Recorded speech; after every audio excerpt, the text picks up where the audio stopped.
Dear student, today will be study about Gauss theorem and its application. आज हम Gauss प्रमेय एवं इसके अनुप्रयोगों के बारे में सीखेंगे या पढ़ेंगे। तो सबसे पहले हम देखते हैं गॉस प्रमेय क्या है।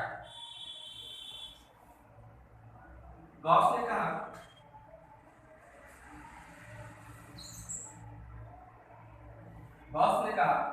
किसी भी विद्युत क्षेत्र में रखे हुए किसी वस्तु से गुजरने वाले विद्युत फ्लक्स का परिमाण किसी भी विद्युत क्षेत्र में रखे हुए किसी वस्तु से गुजरने वाला विद्युत फ्लक्स का परिमाण उस वस्तु के अंदर उपस्थित कुल आवेशों की संख्याओं के वर्ग बाय एप्सिलॉन नॉट गुना के बराबर होता है। इसका मतलब क्या हुआ? फ्लक्स जो है हमारा फाई किसी भी इलेक्ट्रिक फील्ड में उपस्थित है और उसमें उपस्थित क्या कुल आवेश हमारे कुल आवेश क्या क्यू है उसके 1 बाय एप्सिलॉन नॉट गुना के बराबर होता है। ये हमारा क्या गॉस का नियम, गॉस का प्रमेय। तो क्या हुआ? मान लेते हैं एक क्यूबिकल स्ट्रक्चर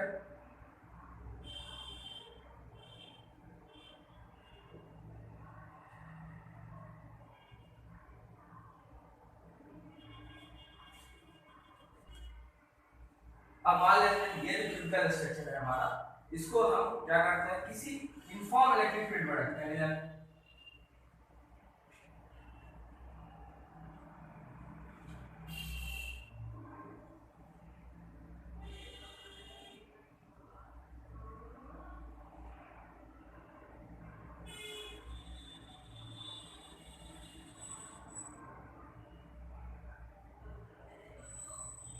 क्या है यूनिफॉर्म इलेक्ट्रिक फील्ड, इस फील्ड में हम उसको ले जाकर रखें। अब हम क्या देख रहे हैं इलेक्ट्रिक फील्ड लाइंस जो है जो हमारा विद्युत क्षेत्र रेखा है वह क्या हो रहा है, कुछ रेखाएं तो क्या कर रही है इस क्यूबिकल पार्ट को क्रॉस करते हुए निकल रही है, लेकिन कुछ रेखाएं क्या है इसको टच भी नहीं कर रही है और सिंपल वे में निकलते चली जा रही है। कुछ रेखाएं क्या है इसके सरफेस को के पैरेलली यानी कि इस सरफेस के पैरेलली वो निकल रही है। ठीक है, तो अब देखते हैं होता क्या है। तो गॉस ने कहा था कि फ्लक्स कब होगा, फ्लक्स कब होता है जब वह किसी सरफेस एरिया को क्रॉस करता है। कौन? Electric field line. Electric field line अगर हम क्रॉस कर रहा है विद्युत क्षेत्र रेखा है किसी भी सरफेस को टच करते हुए निकल रहा है या उसके निकल रहा है तभी हम उसको फ्लक्स बोलेंगे। यानी कि विद्युत क्षेत्र रेखा जो है हमारा जो विद्युत है हमारा या किसी न किसी सरफेस से संबंध होना चाहिए। मान लेते हैं वो सरफेस क्या है ऐसे, हम मान लिए इस पार्ट का जो सरफेस है इसको हम मान लिए एस, इसके एक फेस का क्षेत्रफल क्या है एस है। ठीक है, अब इस एस का एक डायरेक्शन होता है। ठीक है, इस एस का कोई डायरेक्शन होगा। हम मान लेते हैं कि एस का जो डायरेक्शन है इसी की डायरेक्शन में है यूनिट वेक्टर एस।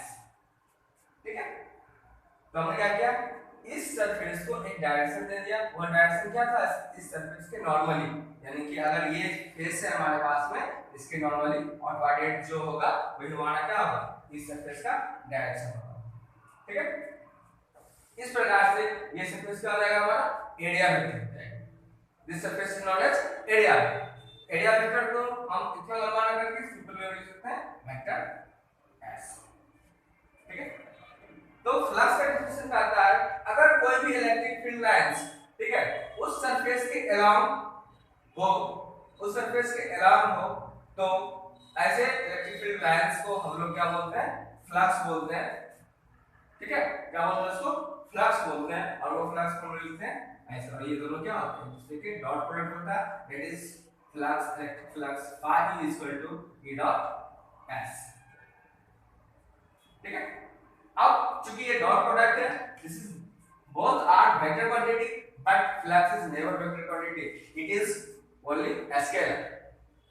यानी कि फ्लक्स हमारा क्या है, स्केलर है, लेकिन विद्युत क्षेत्र रेखा है और विद्युत क्षेत्र एरिया वेक्टर जो है हमारा सरफेस एरिया वेक्टर वो है क्या है हमारा वेक्टर क्वांटिटी है, सदिश राशि है, लेकिन इन दोनों का जो मल्टीप्लिकेशन है वो क्या है अदिश राशि है।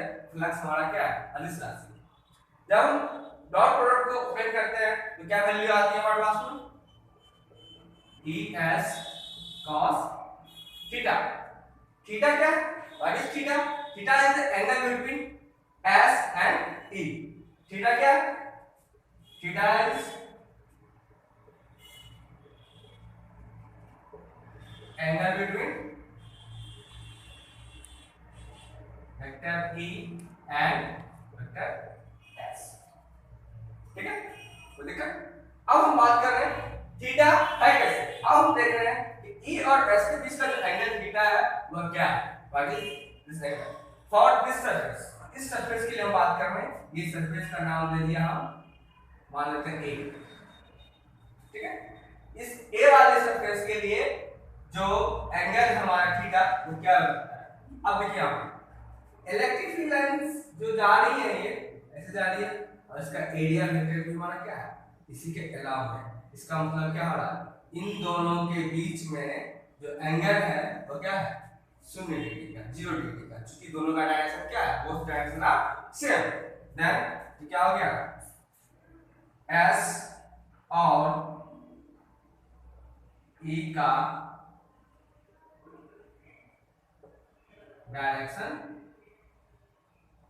सेम, दोनों का डायरेक्शन सेम है। That is theta equal to 0। Theta का मान क्या आ जाएगा 0 हो जाएगा।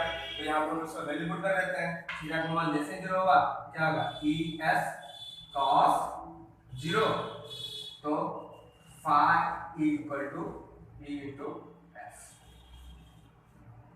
cos 0 का वैल्यू व्हाट होता है हम लोग अच्छी तरह से जानते हैं। ये रहा, ये तो हमारा हो गया विद्युत फ्लक्स वाला। और गॉस का लॉ क्या कर रहा है विद्युत फ्लक्स जो है। अब हम बात करते हैं यहाँ पे गॉस के नियम पे आते हैं। गॉस ने क्या कहता है कि किसी वस्तु में उपस्थित आवेशों की संख्या, मान लेते हैं ये क्यूबिकल स्ट्रक्चर है, इसमें मान लेते हैं आवेश q1 q2 q3 q4 q5 q dot dot qn मान लेते हैं।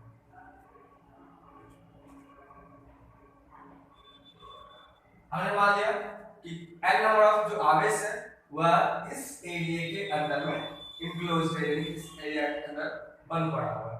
ठीक है, अगर हम इस पूरे आवेश को q मान लें तो q बराबर क्या हो जाएगा q बराबर q1 plus q2 plus q3 plus dot dot dot q1। हम ऐसा कर सकते हैं, क्यों कर सकते हैं क्योंकि विद्युत आवेश का हमारा क्या है अदिश राशि है और अदिश राशि को आसानी से जोड़ा या घटाया जा सकता है।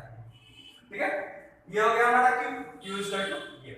तो गॉस ने कहा कि किसी भी सरफेस से निकलने वाला जो विद्युत फ्लक्स होता है वह उस सरफेस के अंदर इनक्लोज्ड एरिया के अंदर उपस्थित विद्युत आवेश के 1/ε0 गुना के बराबर होता है। यानी कि फ्लक्स phi इक्वल टू क्या q/ε0 e, और q हमारा क्या है इस सरफेस के अंदर है। यही हमारा क्या है गॉस का नियम है। तो गॉस q हमारा यहाँ पे क्या हो गया इनक्लोज हो गया, इसको हम लिख सकते हैं q इनक्लोज। ठीक है, अगर हम कोई आवेश यहाँ पे ले लें, मान लेते हैं qx, कोई आवेश है जो इस एरिया के इस क्यूबिकल स्ट्रक्चर के इस घन के बाहर है, घन के अंदर नहीं है, तो क्या यह फ्लक्स जनरेट करेगा, फ्लक्स जनरेट करेगा? हमारा जवाब होगा नहीं। क्यों क्यों नहीं होगा? इसलिए क्योंकि हम फ्लक्स की परिभाषा से जानते हैं फ्लक्स क्या करता है, वह विद्युत क्षेत्र रेखा जो किसी सतह से गुजरती है वही हमारा क्या कहलाता है फ्लक्स कहलाता है। लेकिन यहाँ हम लोग देख रहे होते हैं कि ये जो रेखा है यहाँ डॉट है, इसी कारण इलेक्ट्रिक फील्ड बन रहा है, वह इस ऑब्जेक्ट को कहीं भी टच नहीं कर रहा है, ना ही इसके नॉर्मली कहीं निकल रहा है। इसलिए इस विद्युत आवेश के कारण फ्लक्स का वैल्यू क्या हो जाएगा 0 हो जाएगा, फ्लक्स का मान 0 हो जाएगा। तो आपने क्या सीखा कि अगर कोई रेखाएं जो है वह किसी भी एरिया से क्लोज्ड एरिया, वहां पे एक लॉ लगा हुआ है, क्या होना चाहिए, एरिया हमारा क्लोज होना चाहिए, ओपन एरिया नहीं होना चाहिए, क्या होना चाहिए, क्लोज एरिया से संबंध जो होता है उसके अंदर मौजूद कुल आवेश के 1/ε गुना के बराबर होता है। और सॉलिड वाले हम जानते हैं क्या है, this is the permittivity, permittivity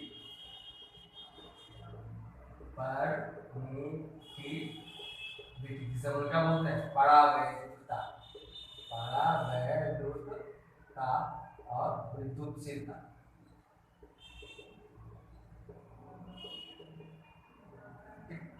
अगर हम किसी भी चीज को स्टेप बाय स्टेप समझते हैं तो समझना आसान हो जाता है और आगे पढ़ाई भी आसान हो जाता है। ठीक है, तो हम लोग फिर से गॉस थ्योरम एक बार रिकॉल करते हैं, फिर हम पढ़ेंगे इसके प्रूफ को, देखेंगे प्रूफ को, प्रूफ करने के बाद फिर हम पढ़ेंगे इसके एप्लीकेशंस को। ठीक है, एक बार रिकॉल करते हैं गॉस थ्योरम।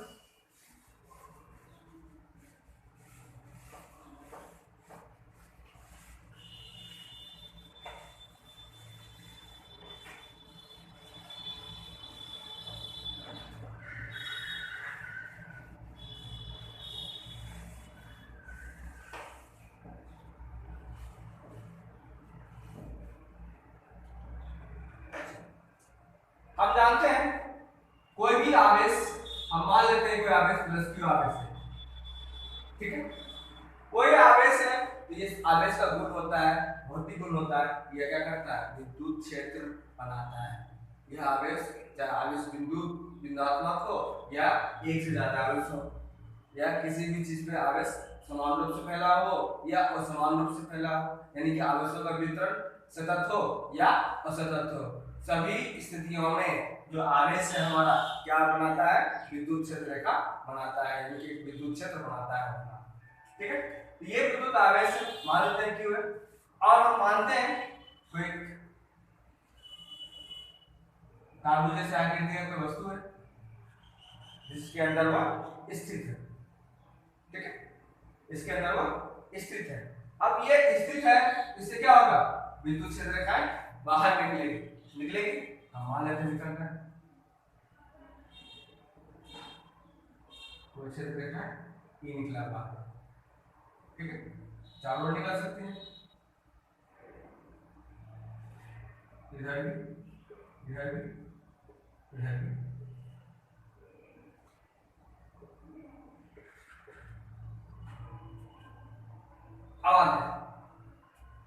तो ये जो स्ट्रक्चर है हमारे पास एक गोला है, इस गोले के अंदर हमने क्या किया, एक प्लस क्यू आवेश ले लिया, धनावेश ले लिया, और हम जानते हैं धनावेश से हमेशा क्या होती है, विद्युत क्षेत्र रेखा बाहर की ओर प्रदर्शित होती है, बाहर की ओर निकल गई है, निकला। अब इस रेखा को कंसीडर कर रहे हैं, ये वाले। ठीक है, तो हम क्या देख रहे हैं, रेखा बना रहा है, विद्युत क्षेत्र बना रहा है, और यहाँ पे क्या है, एक सतह है। ठीक है, ये क्या है, गोला हम मान रहे हैं,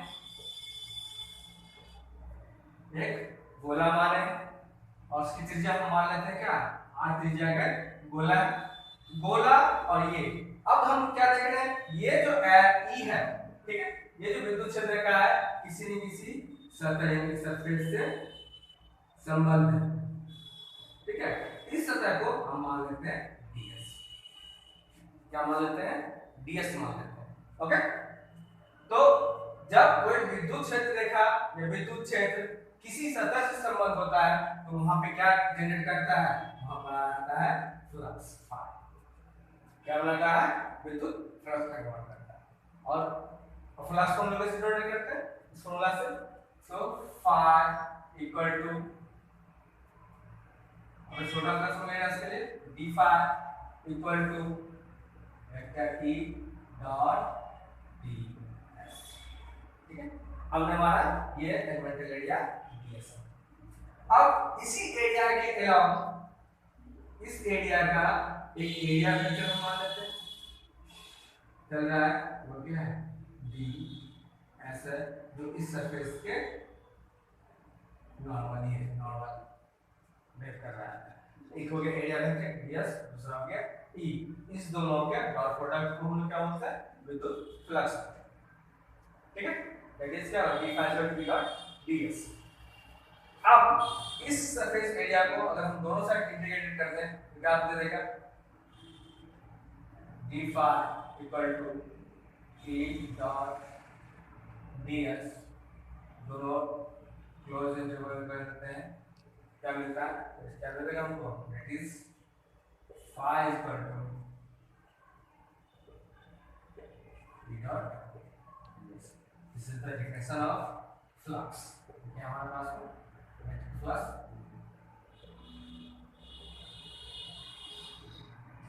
अब हम गॉस लॉ की बात कर रहे हैं।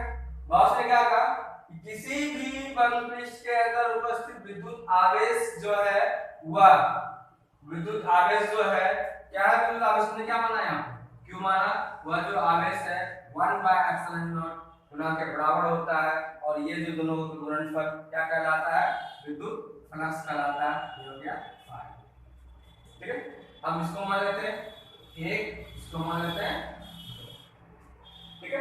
ये क्या है, फ्लक्स का डेफिनेशन है, ये क्या है, गॉस का नियम, गॉस लॉ है। अगर हम दोनों को एक जगह एकत्रित कर ले तो क्या आएगा, close integration of E dot ds equal to q by epsilon, क्या आएगा, q बाय एप्सिलॉन। अगर हमें किसी भी सरफेस के अलावा विद्युत क्षेत्र रेखाओं का अवलोकन करना हो या विद्युत क्षेत्र रेखा के बारे में पता करना हो, चाहे उस सरफेस की स्ट्रक्चर कैसी भी क्यों नहीं हो, किसी भी आकृति की क्यों नहीं हो, उस सरफेस के अलावा हम आसानी से विद्युत क्षेत्र रेखाओं को या विद्युत क्षेत्र को अवलोकित कर सकते हैं। ठीक है, और आसानी पूर्वक कर सकते हैं। इसके लिए हमको करना क्या पड़ेगा, बस हमको जानना पड़ेगा जो एरिया है, उस सरफेस का जो एरिया है वह किस स्ट्रक्चर का है। ठीक है, उसके क्षेत्रफल को हम निकाल लेंगे, उसके क्षेत्रफल को निकाल लेंगे, this is the circle of SDS, क्या सरफेस का एरिया है, और उस सरफेस के अंदर उपस्थित जो कुल आवेश है वह क्या है, क्यू है, ये कुछ जितना भी हो जाए। ठीक है, और उसको एप्सिलॉन नॉट से मल्टीप्लाई करके तो क्या मिल जाएगा, विद्युत क्षेत्र मिल जाएगा। इस प्रकार गॉस के नियम का उपयोग करके हम किसी भी आकृति के वस्तु से संबंध फ्लक्स की गणना आसानी से कर सकते हैं, या विद्युत क्षेत्र की गणना आसानी से कर सकते हैं, और इसीलिए इसका अनुप्रयोग बहुत महत्वपूर्ण है हमारे लिए। ठीक है, ये था हमारा गॉस का थ्योरम। अब हम देखेंगे इसका प्रूफ, गॉस थ्योरम का प्रूफ कैसे किया जाता है। ठीक है, अब हम देखते हैं प्रूफ क्या है।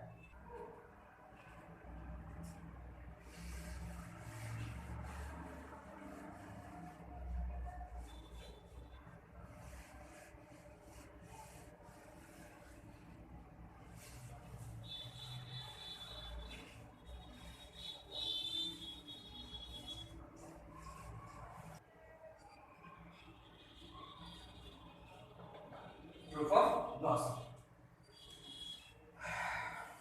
गॉस थ्योरम को प्रूफ करने के लिए हमें एक आकृति लेनी पड़ेगी, और मान लेते हैं ये आकृति क्या है, ये गोलाकार आकृति है, दो गोले की आकृति है, इसका केंद्र एक O है, जिस और इसकी त्रिज्या क्या है, R।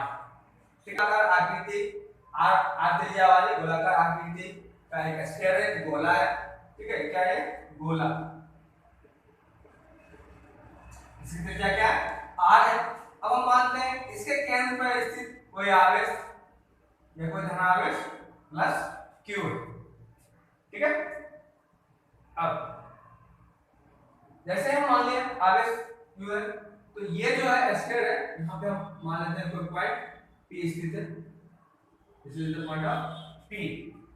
अब एक बात बताइए कि इस आवेश के कारण बिंदु P पर विद्युत क्षेत्र का परिमाण क्या होगा, विद्युत क्षेत्र का परिमाण क्या होगा, यानी कि एट डिस्टेंस ऑफ R विद्युत क्षेत्र का E इक्वल टू क्या होगा, हम लोग फॉर्मूला जानते हैं इसके, या इसका क्या होगा बताइए, 1/4 pi epsilon naught Q by R square, Q by R square. अगर हम इस सरफेस के नॉर्मली एक एरिया वेक्टर डिफाइन कर दें, रेडियल है और डिवाइडेड हो जाएगा। ठीक है, ये क्या निकल रहा है हमारा विद्युत क्षेत्र रेखा ये, और इसी के नॉर्मली हम लोग एरिया वेक्टर डिफाइन करते हैं वेक्टर आर। ठीक है, तो इसको हम लोग वेक्टर के फॉर्म में प्रेजेंट करते हैं, that is E R equal to 1 by 4 pi epsilon naught Q by R square, और in the direction of E is unit vector vector. ठीक है, इससे स्पष्ट पड़ा ये जो यूनिट वेक्टर आर है और ई है, दोनों का डायरेक्शन क्या है, सेम है, यानी कि ई के डायरेक्शन में किसका डायरेक्शन है, आर का। ऐसे दोनों देख रहे हैं, रेडियली ऑर्बिटेड है ये, है ना, ये क्या है, रेडियली ऑर्बिटेड है, विद्युत क्षेत्र रेखा प्लस है, उससे निकलेगी बाहर, तो ये दोनों क्या हमारा विद्युत क्षेत्र का परिमाण एट पॉइंट पी। ठीक है, अब हम क्या करते हैं, गॉस लॉ प्रूव करना है।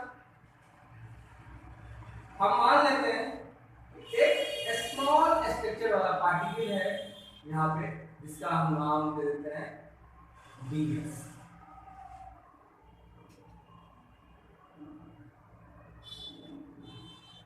ठीक, अब मान लेते हैं इस गोले की सतह पर एक एलिमेंटल स्ट्रक्चर है ds, जिसका एरिया क्या है, ds। ठीक है, अब इसी के नॉर्मली इसका एरिया वेक्टर हम ड्रॉ करते हैं इसमें।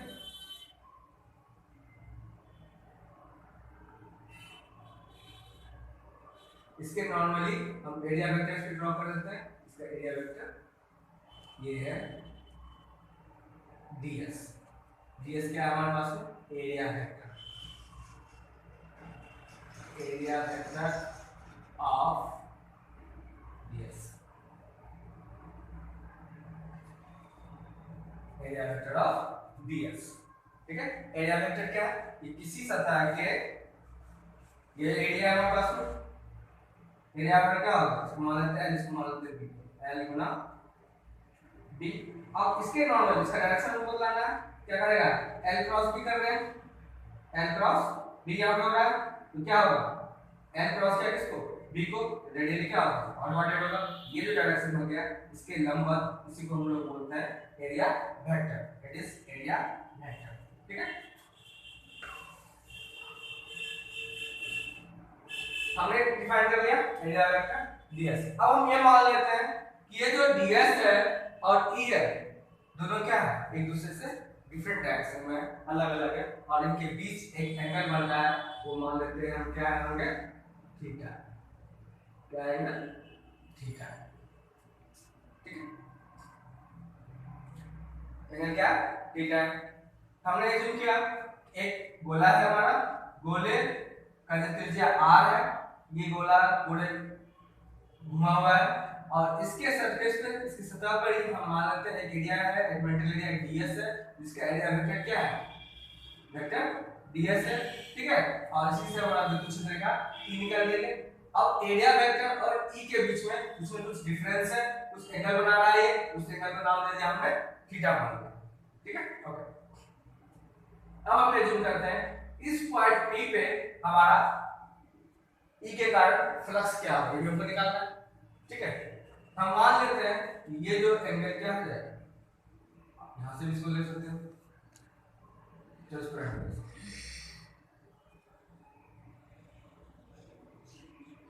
ठीक है। अब मान लेते हैं ये इस सतह के कारण एक घनकोण बना रहता है, उस घनकोण का मान क्या है, d omega, d omega is the घनकोण, घनकोण बराबर क्या होता है, d ओमेगा बराबर क्या होता है, ds cos theta by r square, d omega equal to ds cos theta by r square, ये घनकोण का हमको हो गया। ठीक है, अब हम लोग निकालते हैं फ्लक्स। आते हैं हम लोग डिफिनेशन पे। फ्लक्स की परिभाषा क्या कर रहा था, phi equal to close integration of vector e dot ds। ठीक है, और इसी को लोग ओपन करना है, P P ds cos theta की वैल्यू पुट कर दीजिए आप 1/4 pi epsilon naught q by r square ds cos theta. ये हमारा और ये क्या है कांस्टेंट टर्म है, इसको हम लोग बाहर निकाल लेते हैं q by 4 pi epsilon naught close integral of ds cos theta by r square. ये आ गया। अब q by 4 pi epsilon naught ds cos theta by r square.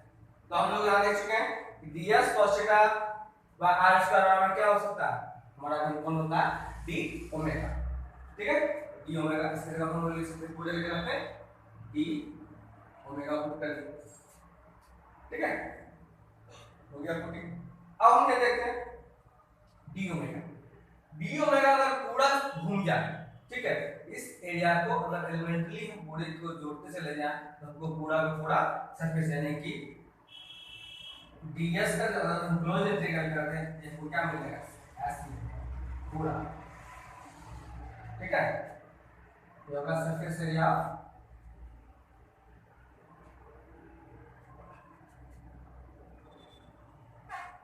Sphere, मतलब गोले का पूरा पूरा पृष्ठीय क्षेत्रफल ds निकल जाएगा। इसी प्रकार से अगर हम d ओमेगा को क्लोज इंटीग्रेट कर देंगे तो ये हमको क्या मिलेगा ओमेगा मिलेगा, और किसी भी गोले पृष्ठ का जो पूरा घनाभ की आकृति होती है उसका ओमेगा का वैल्यू क्या आ जाएगा, ओमेगा का वैल्यू मैक्सिमम हो सकता है 4 पाई। ठीक है, ये घूमेगा पूरे घूम के फिर यहां तक आएगा, उसका आकृति क्या होगा 4 पाई। ठीक है, तो ds बाय cos थीटा का और स्क्वायर की जगह बोल क्या है d ओमेगा और इसका क्लोज इंटीग्रेशन d ओमेगा था, और इसके हम वैल्यू को पुट करें तो क्या आ जाएगा d ओमेगा स्क्वायर 4 पाई। तो फिर हम आगे बढ़ते हैं। ठीक है,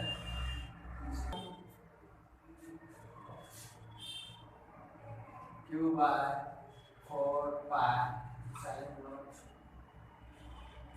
इनटू 4 पाई। ठीक है, और 4 पाई कैंसिल आउट हो जाएगा, जब उससे हमारे